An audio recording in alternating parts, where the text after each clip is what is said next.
for his opening statement.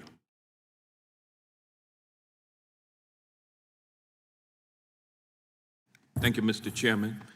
When the modern internet was born in January of 1983, many considered it just another Department of Defense project for the military.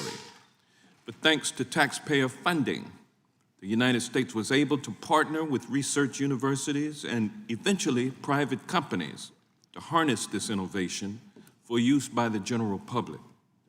Over its first 10 years, the internet evolved from an application to compete with the Soviets to a place where people could socially connect, conduct business, and communicate with others, and even it evolved into a medium for artistic expression.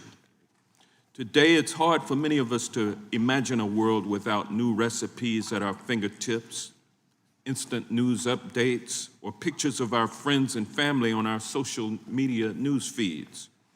Good or bad is no longer the question.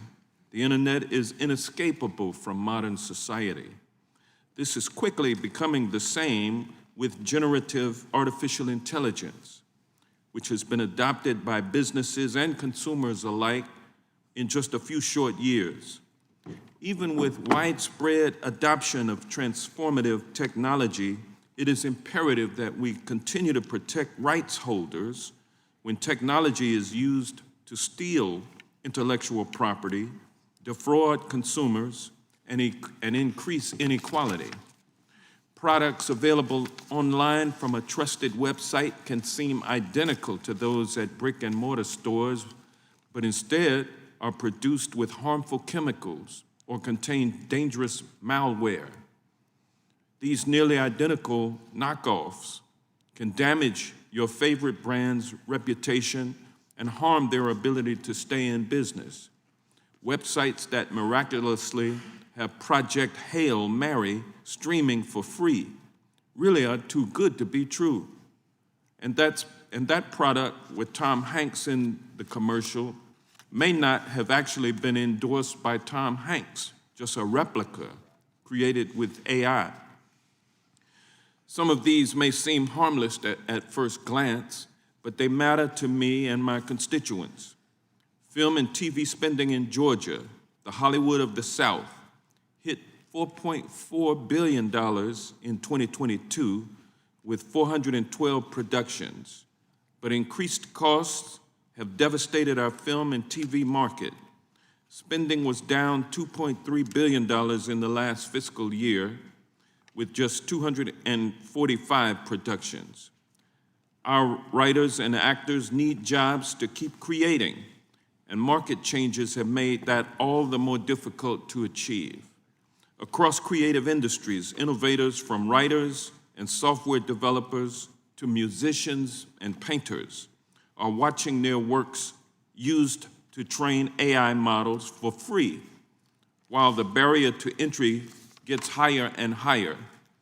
If Congress's role today is to play armchair psychologist to the internet's midlife crisis, it is imperative we view harms to creators as the symptom of a more pernicious disease. The question we should be asking ourselves is, are the innovations before us serving the American people, or do they exclusively benefit a small handful of the wealthiest, most powerful corporations and individuals in the world? Georgia's 11 million plus residents have a median household income of just under $82,000. Mark Zuckerberg is worth $220 billion as of December 2025. Groceries in Georgia were found to be the 11th highest in the country earlier this month. Elon Musk just became the world's first trillionaire.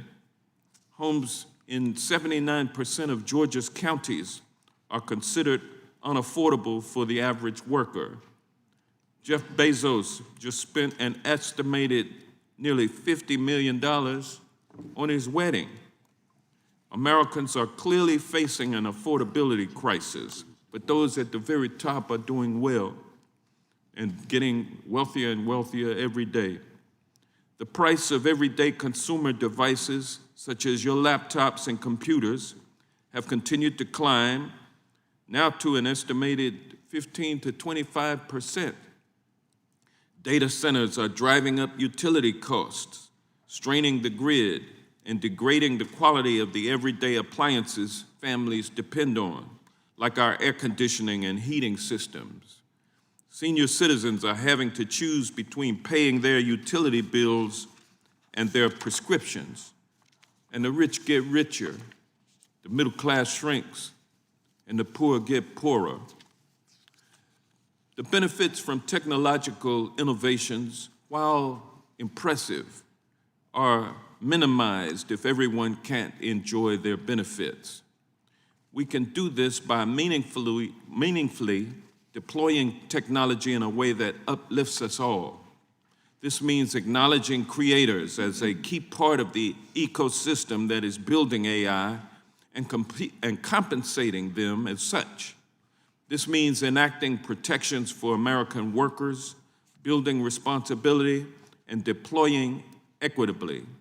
I look forward to hearing from the witnesses how we can better protect America's artists, innovators, and the creative fields.